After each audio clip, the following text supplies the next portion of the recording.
Paramashivoham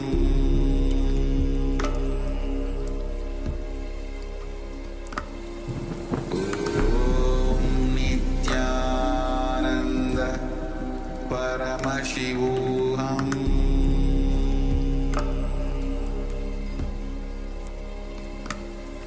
Om Nithyananda Paramashivoham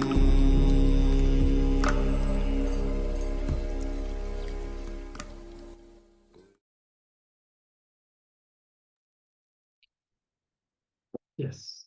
So you can now open your eyes and take a few moments to share everything that you have manifested.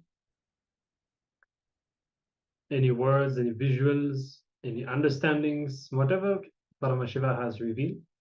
We'll give a few minutes for everyone to share in the Zoom chat. And then we'll be having a look at the page and reading it.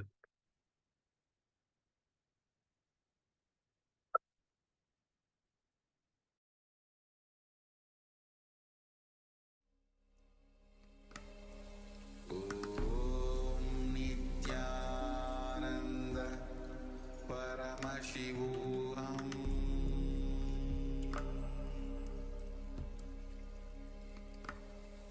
Om Nithyananda Paramashivoham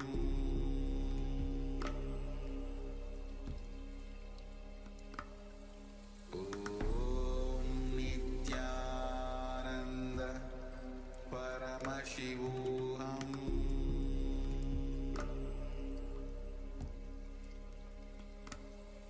Om Nithyananda Paramashivoham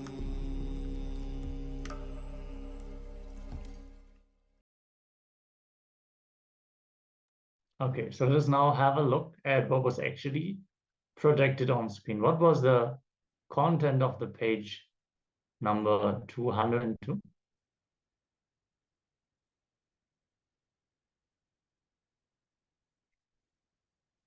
Yes, the page reads, Law of the cosmos is responsibilism. Heart, the Garbha Mandir, sanctum sanctorum, which is in you, is Ananda Gandha. Your Ananda Gandha is your Garbha Mandir, where your God, your Ishta Devata, your chosen deity, superconsciousness resides. Integrity and authenticity should be the Dwara Palakas, the guardians who will not allow tiredness, boredom, depression, or any form of powerlessness to enter inside. There is a question for me. When life does not give me what I want, or the power to change what I don't like, how do I not entertain powerlessness in such a case? Listen, it is because you entertain powerlessness that life is not giving you what you want. It is not that life first denies you and then you entertain powerlessness. No. Because you entertain powerlessness, life asks you to change or denies you. Change or denial comes from life only after you entertain powerlessness. You commit a crime, and only then does life give you a punishment. Life energy is not in a hurry to harass somebody even before verifying if they have committed a crime or not. Entertaining any form of powerlessness, like tiredness, boredom, depression, fear, worry, non-trusting attitude, or denial of life, is atheism. Entertaining any form of powerlessness in your inner space is entertaining death. Don't do it. Entertain life so that even your death will be living. You will be living death. If not, you will be dead even while living. I've seen people who are dead even while living, and I've seen people who lived death. All my sannyasis should be living death, not dead while living. No. Change or denial comes from life when you entertain powerlessness. It is you who is entertaining powerlessness.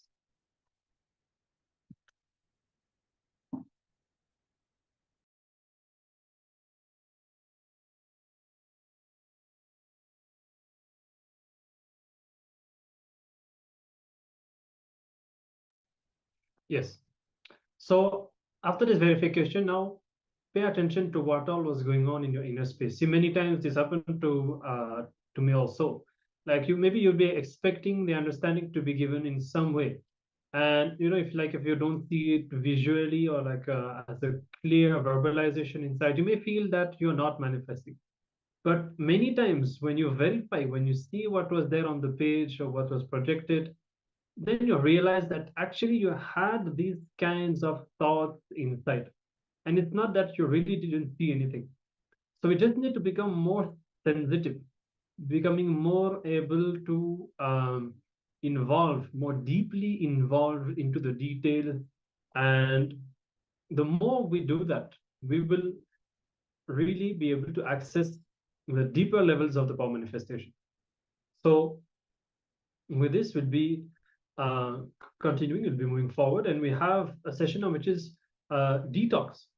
Throughout this Paramashivoham, we have discovered many different detox processes, from as simple as drinking, grinding raw vegetables and drinking the haritaki, neem, castor oil, and all of that. I hope that you have taken a list of all of these and make sure to provide all of these, keep them available in your house. Now, the next one that we'll be introducing is ghee, the clarified butter, preferably, of course, organic, non-violent ghee. If you have the possibility of providing from ghee cows, is even better, especially if you can provide from a place like ISKCON, for example. This is ideal, where the cows are worshipped as Gomata. Now, ghee, what does it do? First, it brings healing to your stomach. And even if you don't eat it, you can even just apply a little bit on the belly. It will remove any pain that you have in the stomach. If you consume just a teaspoon of ghee with jaggery, somebody said you can live without food or water.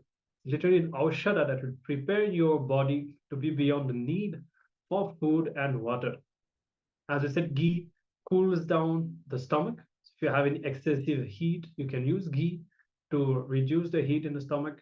And even if you burn the ghee, if you inhale that smoke, if you burn ghee and rice together and inhale that smoke, all the parasites built in your system due to the non-vegetarian diet will leave your system. If any of you look to intensify your spiritual growth, whether intensifying your power manifestation, detoxifying yourself, whatever it is, all the benefits, especially when you have lived for a long time eating meat, all of this will stay in your system for a long time. And then when you try to grasp the higher cognitions and truth that Swamiji reveals in the satsang, you may feel that you're not able to visualize. It seems that it's going above your head. That is because of all of these toxins. So if you detox yourself in that way, then you will see that suddenly you will have more subtle grooves and the ability to understand these higher truths. Yes, Swamiji has shared so many things about detox and how we can build our body to the divine body through the various different aushadas and various different processes, the superconscious mutations.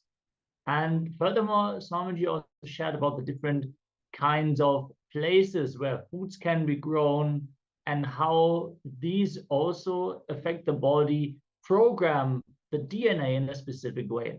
So Swamiji has shared that if you apply ghee on a banana leaf, and from that banana leaf, which is used as a plate traditionally, you eat the pure kaveri, so the rice which is grown at the side of the Kaveri River, the Ponni rice. It enhances your brain's ability to grasp the higher truths. It builds the subtle brain groups and the ability to hold the higher understandings and visualizations will shoot up.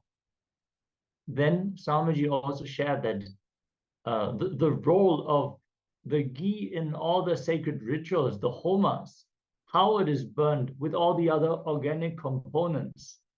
To do the Agnihotra and inhale that smoke, that air, that can keep you hunger-free and fully charge all your internal organs active for at least 8 hours.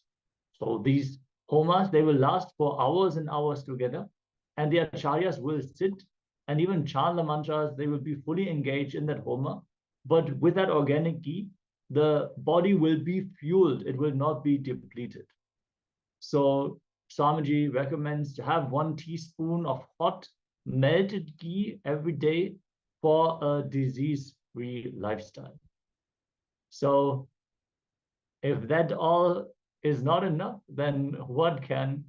To implement organic ghee into your daily lifestyle, being externally applied or as part of your diet, and in the ritualistic worship as well.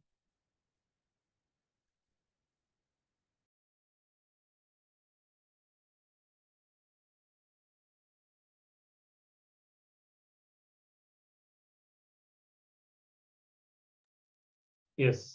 So make sure to provide the ghee, the clarified butter, and start consuming, applying these detox techniques as soon as possible, and you will definitely see that you reap immense benefits from all of them. Now, with this, we'll be moving into the next session, and it is going to be on seeking, the innate need and desire for each being, each conscious being, to connect with the source. And Swamiji will reveal how we can use the seeking to fulfill our spiritual desires for higher spiritual experiences, realization, and how seeking is such a beautiful attitude that all of us should imbibe and enjoy. So let's come to the space of listening. Let's discover about the importance of seeking from the Upanishads as revealed by Swami.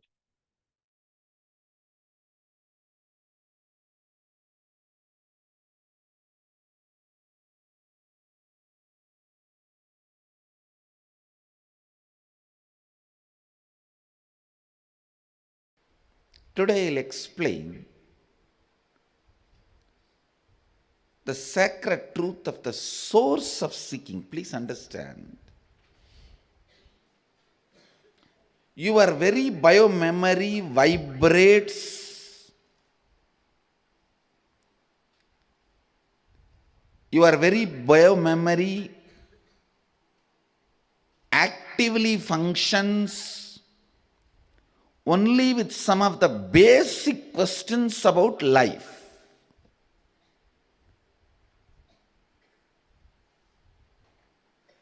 What is pleasure? How can I have more? What is pain? How can I avoid that? What is life? Is this understandings help me? Is this understandings going to help me? What is joy?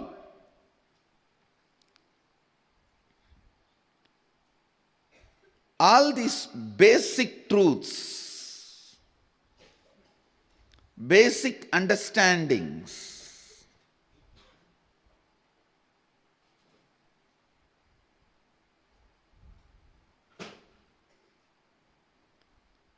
how can I experience them? These basic questions about life only continues to make you function, act. Entertaining these basic questions. What is pain? How can I avoid it? What is joy? How can I have more? What is life?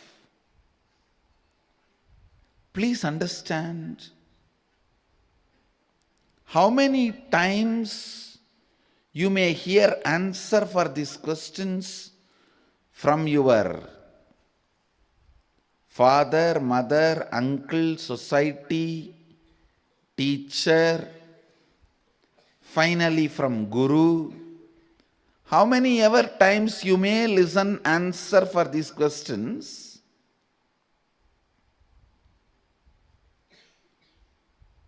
listening to better and better answers for these questions and clicking with them is maturity. Listening your own answer and experiencing once for all is enlightenment. Understand? It's nothing but basic questions. What is life? What is death? Why suffering? Why pain? What is bliss? What is joy? How can I have more joy? How can I have less pain? What is it that is living inside me? What is it that changes inside me? What is it that does not change inside me? What is it that is making me move? What is it that is making me tired? What makes me exciting? What makes me feel bored? For these basic questions, if you have better and better answer and click with the better answers, that is called maturity. Naturally, the answer your friend gives when you are 5-year-old will be different. Your mother gives when you are 6-year-old will be different. When your father gives when you are 14 will be different. Finally, when you reach your guru, the answer he gives will be different. So clicking with better and better answers is maturity.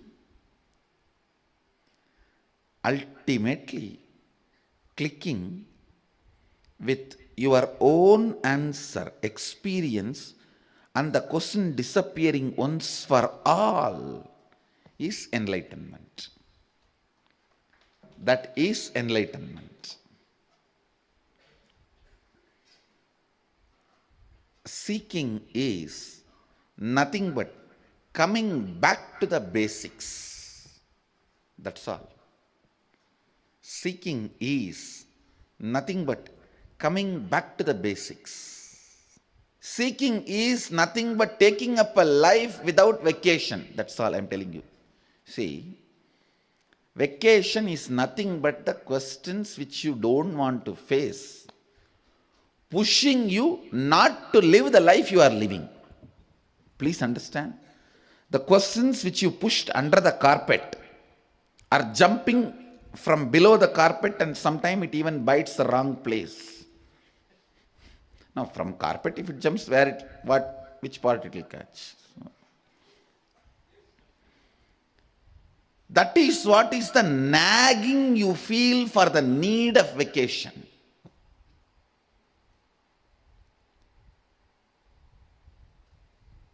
If you are living in a space, the very idea of vacation disappears. You have clearly ironed out your life.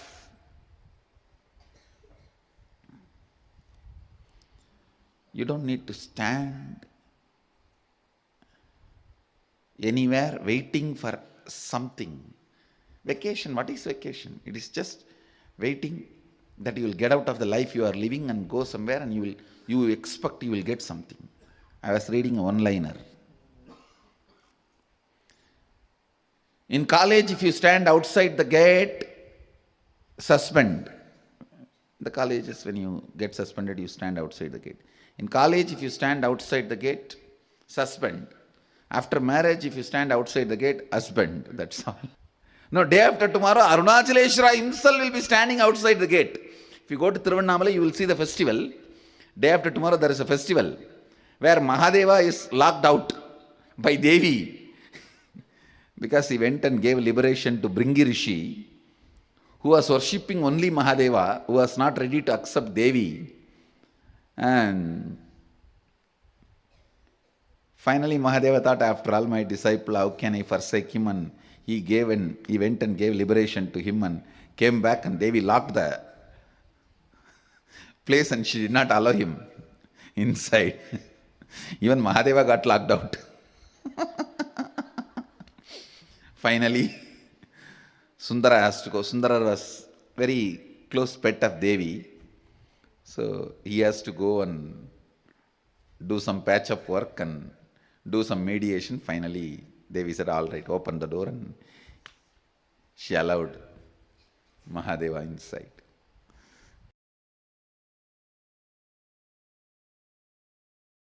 How to activate more than one DNA strand in you?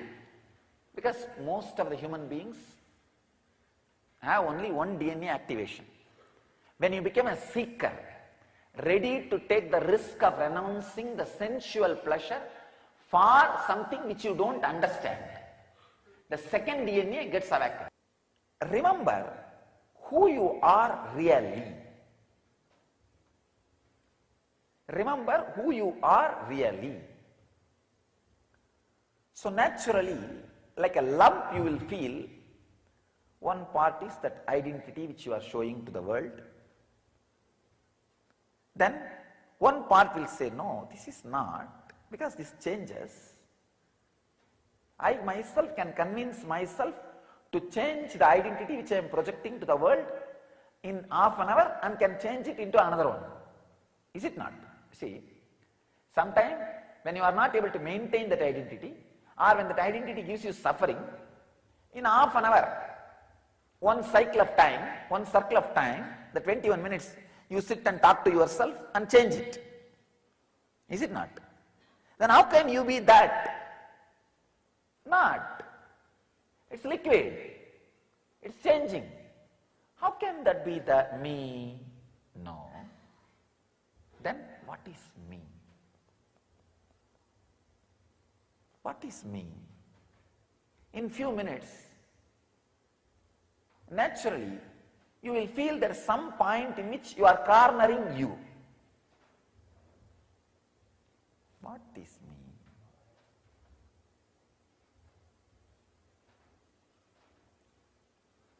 me? A kind of a silent awareness for a few seconds. Then what will happen? Because you are not able to be in the pressure of cornering you, it just gets bumped. It goes away to some subject or object, or it goes away something, and this idea gets lost. Means the third DNA, third strand DNA you are touching, but it is kicking you back. Hey, get out, don't come here. I am not interested in waking up now. I want to sleep a little more time. That is where you need seeking. Telling, no. I am not just going to build my body, I am going to build my DNA structure. I tell you, with seeking, do weightlifting. That will get into your DNA structure. With awareness, when you lift the weight, feel the tremendous pressure, not pain. Understand, when you are with awareness, it will never be a pain. It can only be called as pressure on your muscles and system. With awareness, with seeking, go on doing which your muscle does not want to do. First step, see who am I. The lump of the identity and lump of the identity which negates the identity. These two are you as on now. So now, if that can be changed, how can that be you? No, it cannot be. Is it not? Then dig, who is that me? Who is that me? Whenever you are thrown out, again without repenting, dig. With intense seeking. No. I am clear. I am going to awaken. the extra higher strands of DNA. If you feel, no, that is not that inspiring. Who knows what is 12 strands, DNA and all that. Then at least see, here is a person whose all strands of DNA is awakened. What game he is playing, what life he is living, how he is. Then take this as an inspiration and push yourself. That's all. I tell you, intense seeking simply awakens at least 4 to 5 strands of DNA. Nothing else. Nothing else. You don't need any sadhana. Just intense craving. So the essence is 3 things. First, see who am I. The personality which can be changed is not you. So dig, then who am I?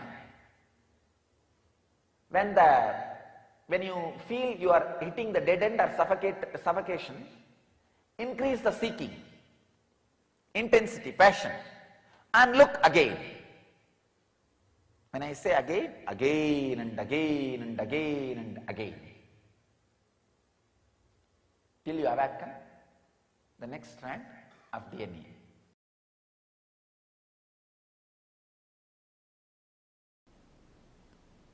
I'll continue to expand on Isavasya Upanishad.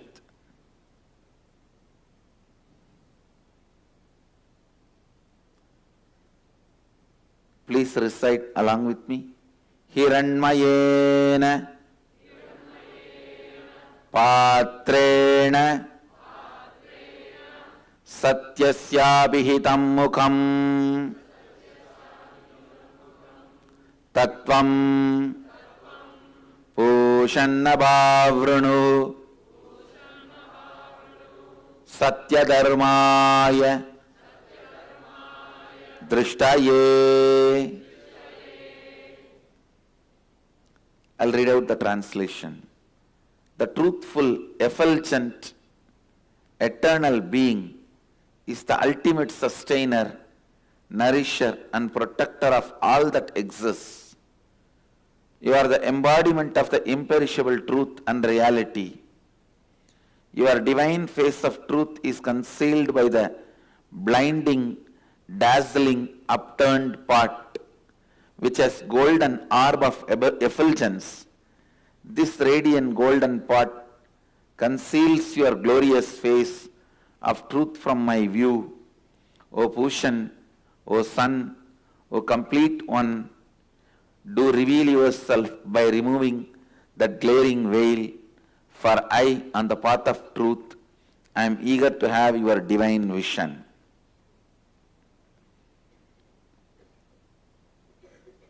Understand? There are tons of things need to understand. You need to understand this verse. First of all, when the human beings started seeking, please understand, origin of seeking is from Saraswati Ganges civilization. Just recently, some of the Western historians jointly gave a statement. The Greece civilization is a complete hoax created to put down the Ganges Saraswati civilization, just to distort the history, because they do not want the credit to go to Ganges civilization. So the hoax called Greece civilization was invented. The seeking started in Ganges civilization.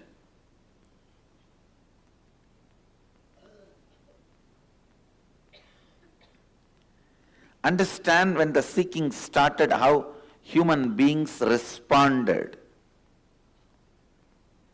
how human beings reacted, how they expressed. when the seeking started expressing in them, when the experience of seeking started in them,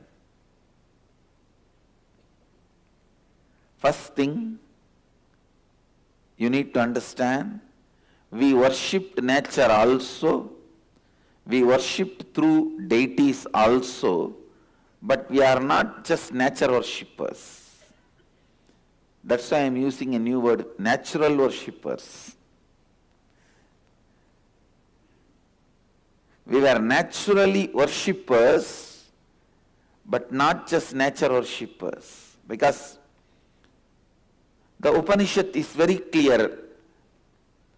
The first Upanishad itself shows the maturity.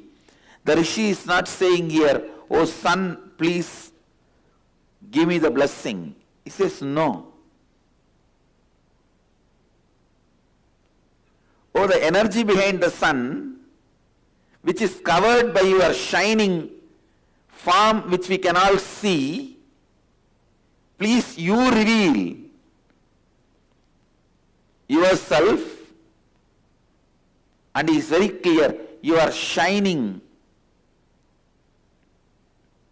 face is covering your original truth. Please remove that and show your original truth. Even the glaring sun could not mesmerize the rishis from the seeking of the ultimate truth. Even in front of the glaring sun, they are saying, no, you may be glaring, but you are only a veil. There is something behind you. We want to see that. Let that be revealed.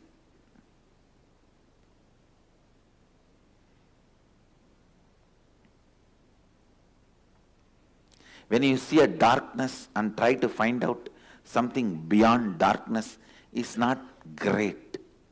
That it's possible. It is possible. And you will try to look beyond the darkness.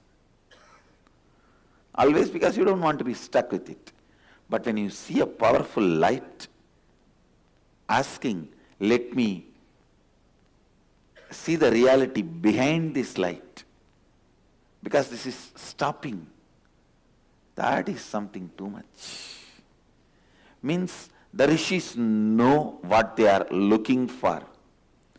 Their seeking is so strong, it cannot be diverted, manipulated, misguided, diluted, even if something is glaringly radiating.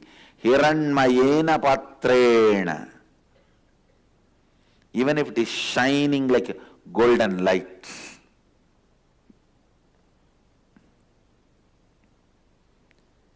Hiranmayena patrena. Satyasya vihitam mukham tatvam bhushannabavrunu satyadharmaya drishtaye. Sometimes even what you understand as glory is used as covering. Understand?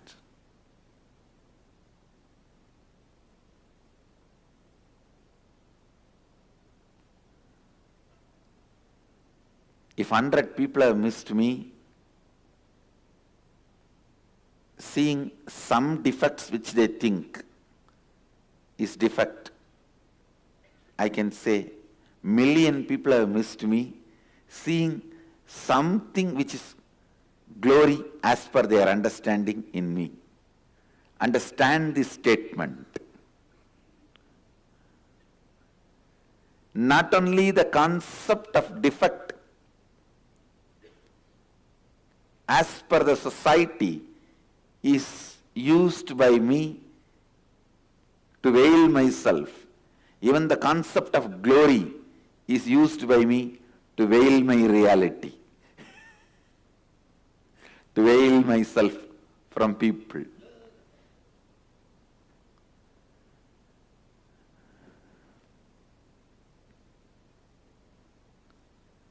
Because whatever you understand as glory is also too small. Too small.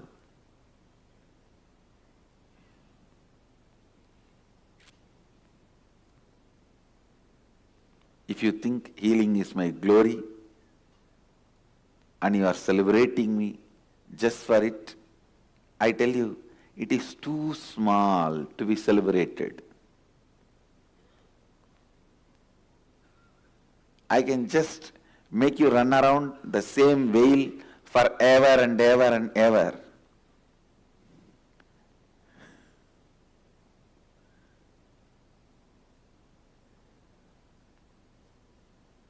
Whether it is defects or glory, if you are standing with it, you are lost. Try to find out the man behind the defects or the man behind the glory. Whether you perceive glory or defect, try to find the person behind. You will catch the truth.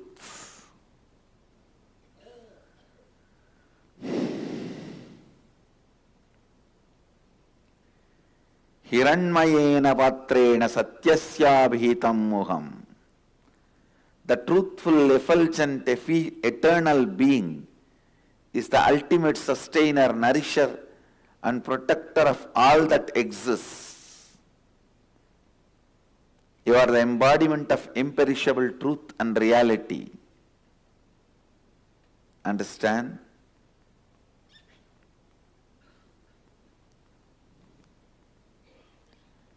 Your divine face of truth is concealed by the blinding, dazzling, upturned pot, which has golden orb of effulgence. This radiant golden pot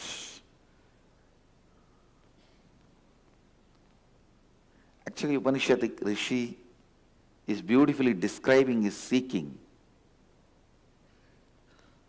When they started seeking, one of the most impressive thing is the sun and the sky. But they did not stop with the sun.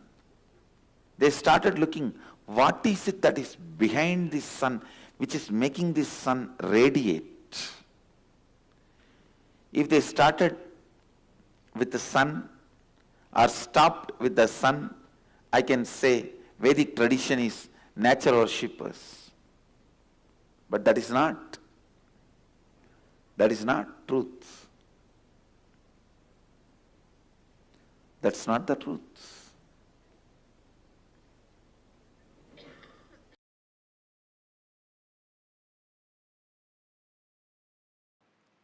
One of my guru, Annamalai Swamigal, in course of conversation he told me that we are not the body, we are beyond pain and suffering.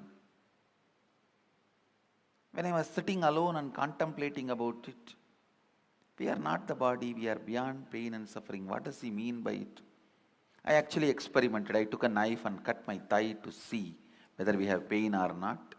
Of course, I had pain and I was taken to hospital and stitches were done and all that has happened.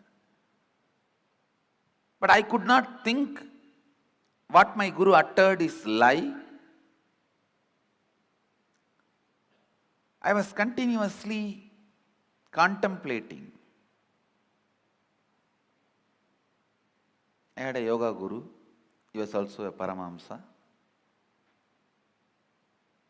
One day he explained, he usually comes to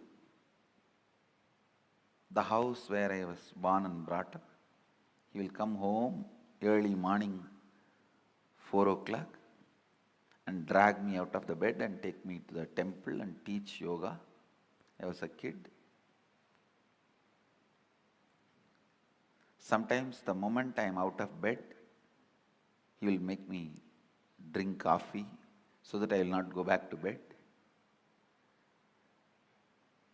One day he was telling, see, before coffee, how you feel that you want to lie down and nothing other than sleep matters. just a cup of coffee, you are ready to listen to me, and suddenly I became more important, yoga becomes more important. All the ideas that you should do yoga makes more sense. Without a cup of coffee, all the ideas you should sleep makes more sense. Just with a cup of coffee, all the ideas you should do yoga and take care of your health, build your body so you can get enlightened, all these ideas make sense.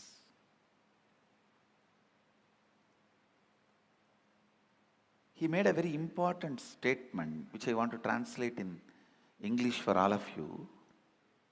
He said, the physiological, psychological, neurological effect on you is not you. Please understand.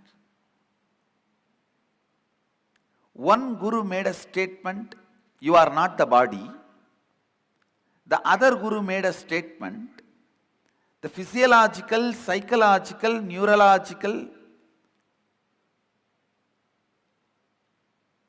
effects happening on you is not you. How many of you click with that second statement? Actually, both statements finally mean the same,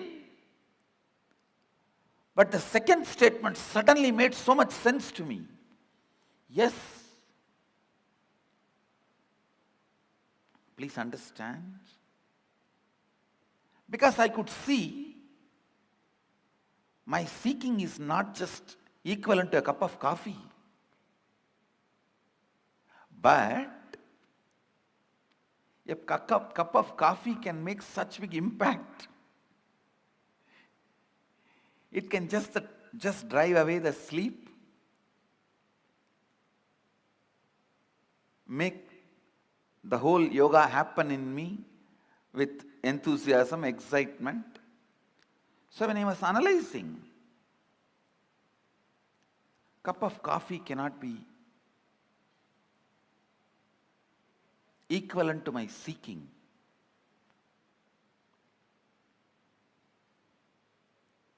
Or equivalent to me.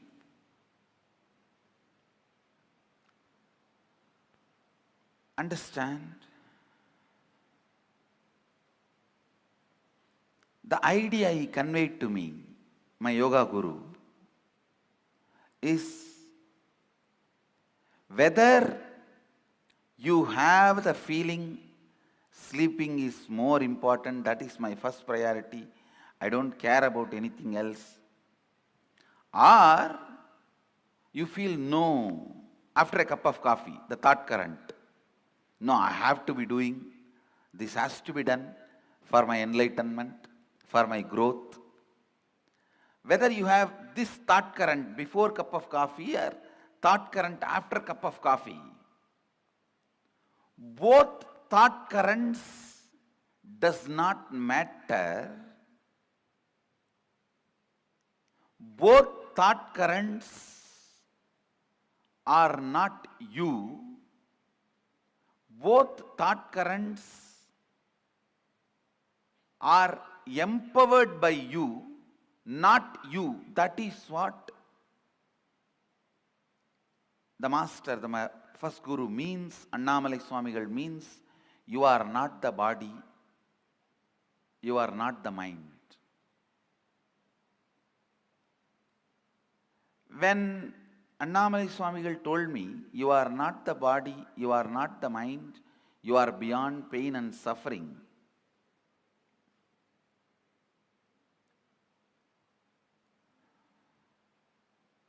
the statement did not make sense for me. But when my yoga guru explained,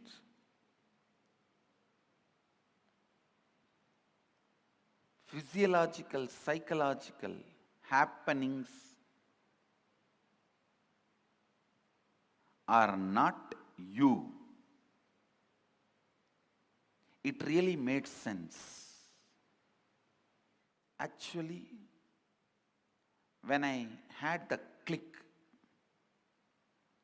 oh, psychological, physiological, neurological effects happening on me is not me, I tell you. From the next day, I didn't need coffee to wake me up.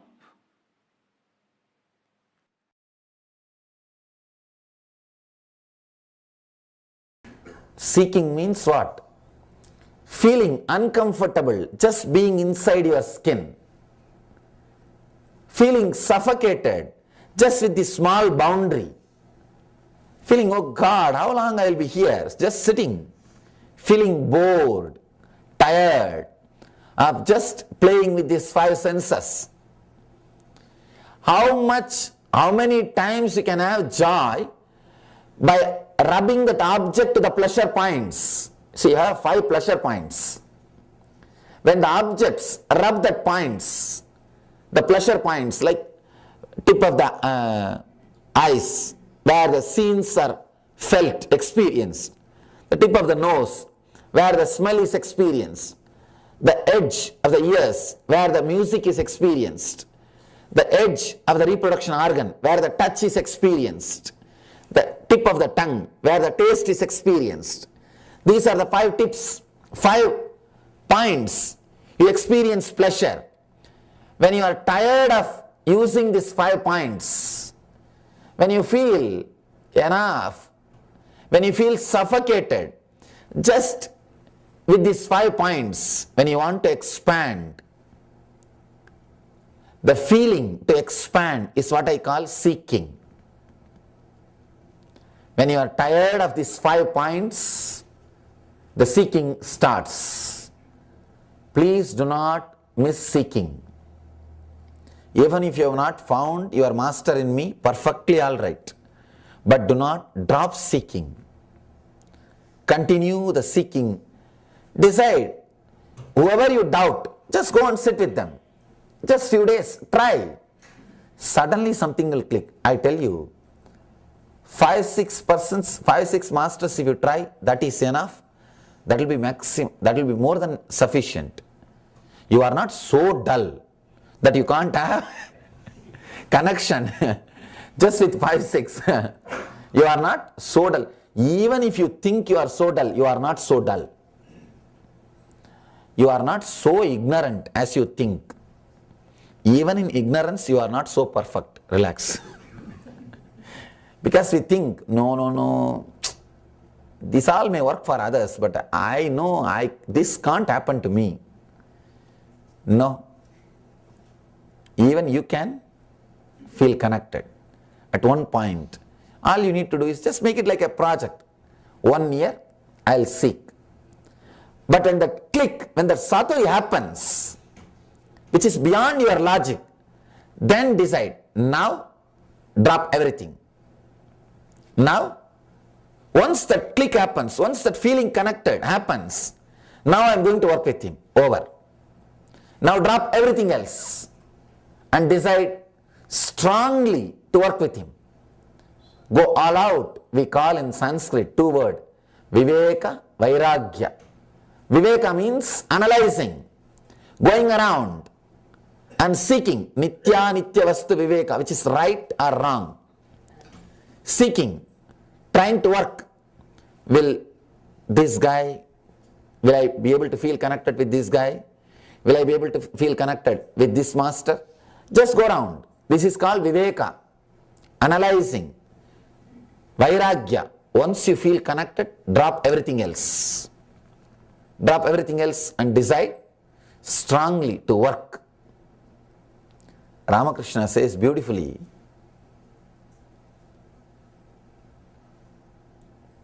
till the food is served, there will be sound in the party. Once the food is served, the sound will slowly reduce. Once the people start eating, there won't be any other sound except plop, plop, plop, plop, that eating sound. Same way in the seeking time, there will be little sound, noise in you, little disturbance going around. But when you see the right person, the sound will come down. When that click happens, over. After that, only that sound click Nothing else. Nothing else will be there. You will completely settle down.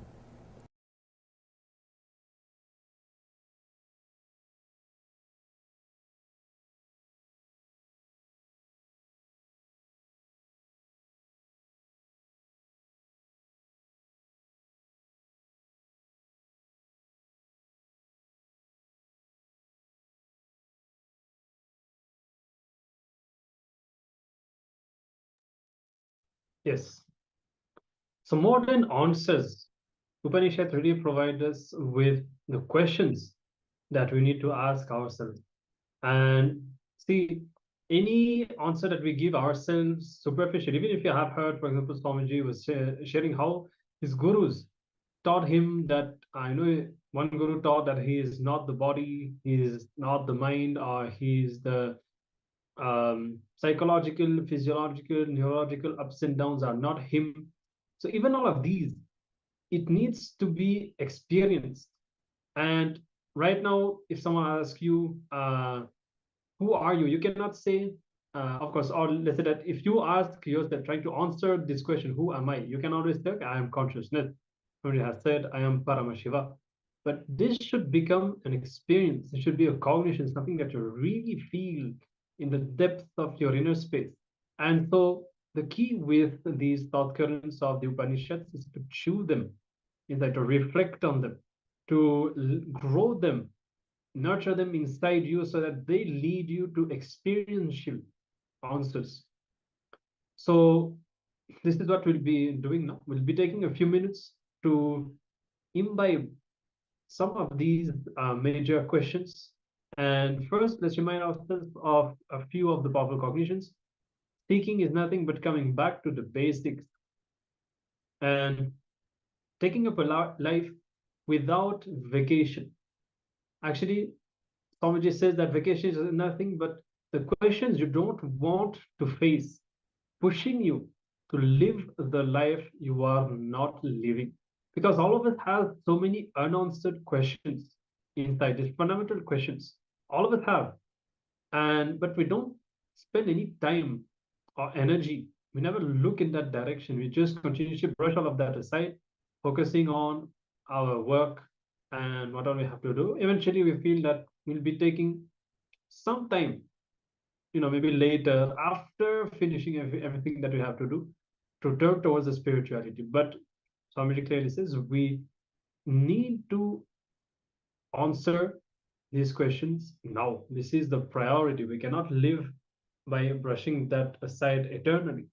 And actually, this is the nagging that we feel for the need of vacation, because when these questions are not answered, then we are not at rest. We do not feel that we are at peace with ourselves.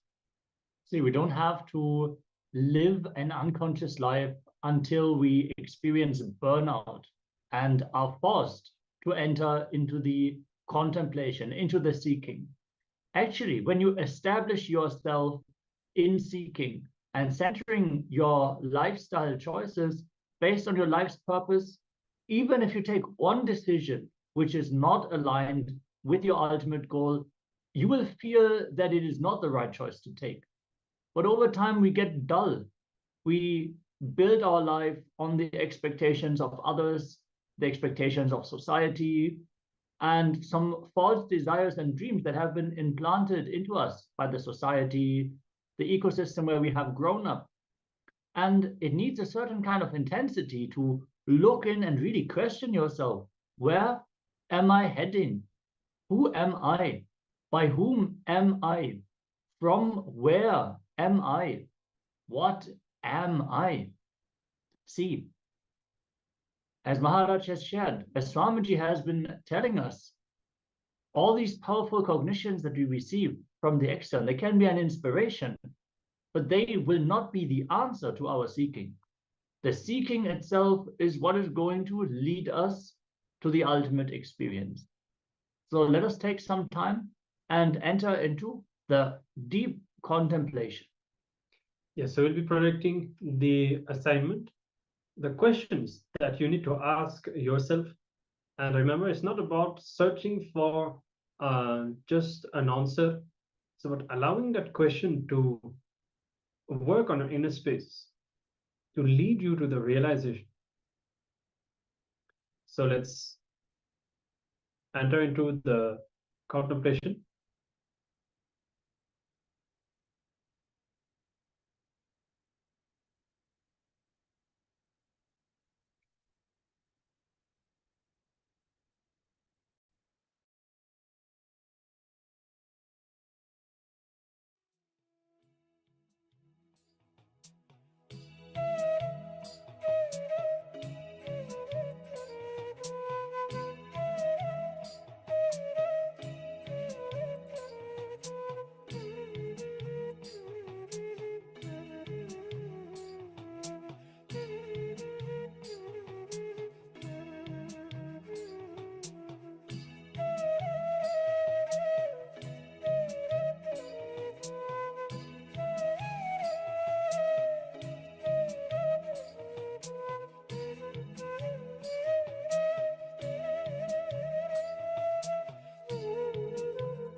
च विनाशम्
Yes.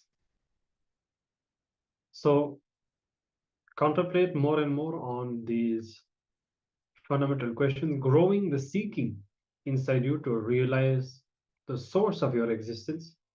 And remember what we learned even before. Ultimately, the highest purpose, the highest goal of each soul, each conscious being is enlightenment, the liberation, reaching Paramashiva. Now, when you keep that as your primary goal, seeking to experience that, seeking to realize that, you will see that all the other desires and goals that you have, either the wrong one will be removed from your life and the right ones will be fulfilled. So always keep seeking as your top priority. So with this, we'll be now entering into the power manifestation, and we'll be manifesting the power of quantum memory once more. So as usual, we'll be showing the page very quickly, just a few seconds. You'll have a glance at it, and then through the third eye, through the power manifestation, you will be recollecting and downloading all the details that this page contains. So we hope that you're all ready for the power manifestation, and you can sit with your head against spine in a straight line.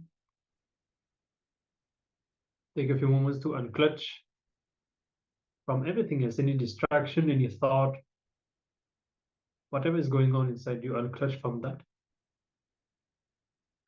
And come to a deep space of oneness with Swamiji. So we'll be showing the image now, very briefly, just a few seconds. And you will be having a look at it. Yes, you can see the page, glance at it, and the image is removed. Now, let's begin the power manifestation. Connect with Swamiji and have a strong conscious intention to manifest this power of the quantum memory. So the power manifestation, downloading what is contained within your memory and all the details mentioned in this page. Let's begin. Paramashivoham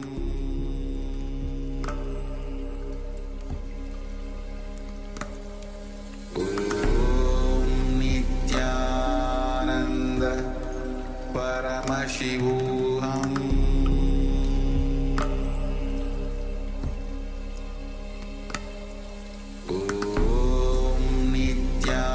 Nithyananda Paramashivoham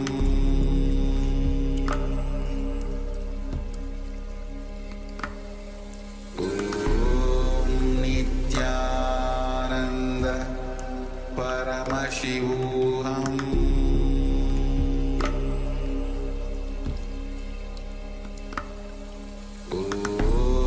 Nithyananda Paramashivoham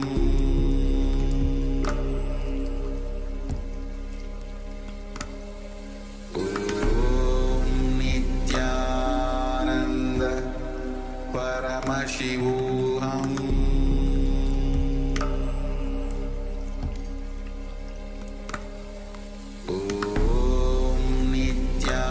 Nithyananda Paramashivoham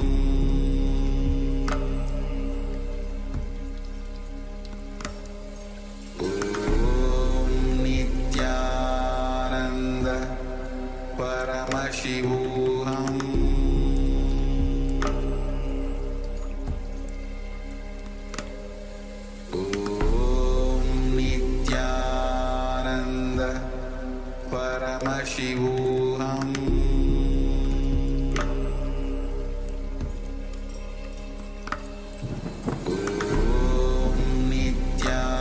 Nithyananda Paramashivoham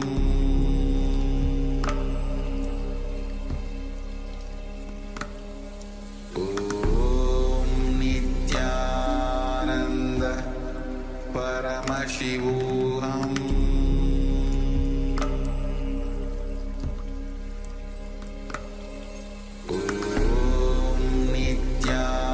Nithyananda Paramashivoham